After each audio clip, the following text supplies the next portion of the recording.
மருந்துகளை தயாரிக்கிறேன். அதை சம்பந்தப்பட்ட வியாதிஸ்தர்களுக்கு பக்தர்களுக்கு கொடுக்கிறேன். அவர்கள் குணமாகிறார்கள், பாராட்டுகிறார்கள், மகிழ்கிறேன், மேலும் மகிழ்கிறேன்.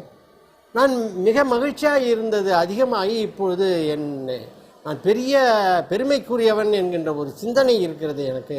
அது தவறா சரியா என்று தெரியவில்லை. நீங்கள் கொஞ்சம் எனக்கு ஆலோசனை சொல்ல வேண்டும் என்று சொன்னார். இதோ பாருங்கள், கடவுள் நம்மை படைக்கின்ற பொழுது நாம் அவருடைய படைப்பாகிய நாம் நல்ல பயனை தருகின்ற பொழுது அவர் எப்படி மகிழ்கிறாரோ அப்படியாக நாம் மகிழ்வது தவறில்லை. அவர் நம்மை படைத்ததன் காரணம் நல்ல பயனை கொடுப்பதற்காக. அதே போல் நீங்கள் தயாரித்த மூலிகை மருந்து கொடுப்பது நல்ல பயனை தருவதற்காக தருகிறது. அவர்கள் குணமடைகிறார்கள், நீங்கள் மகிழ்ச்சி அடைகிறீர்கள். அதில் எந்த தவறும் இல்லை.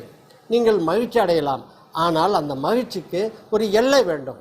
எனக்கு சந்தோஷமாக இருக்கிறது என்று அந்த சந்தோஷத்தை நீங்கள் அனுபவிக்க தகுதி பெற்றவர்கள்தான். நீங்களும் மகிழ்ச்சி அடைவீர்கள், உங்களை படைத்த கடவுளும் மகிழ்ச்சி அடைகிறார். அதிலே எந்த தவறும் இல்லை. பெரிய பெருமை சாதனை என்றால் நீங்கள் நினைக்க வேண்டாம் என்று சொல்லி அனுப்பினார். மேற்கொண்டு இவர் பணி செய்து வந்தார். அப்படி பணி செய்கின்ற பொழுது வேறு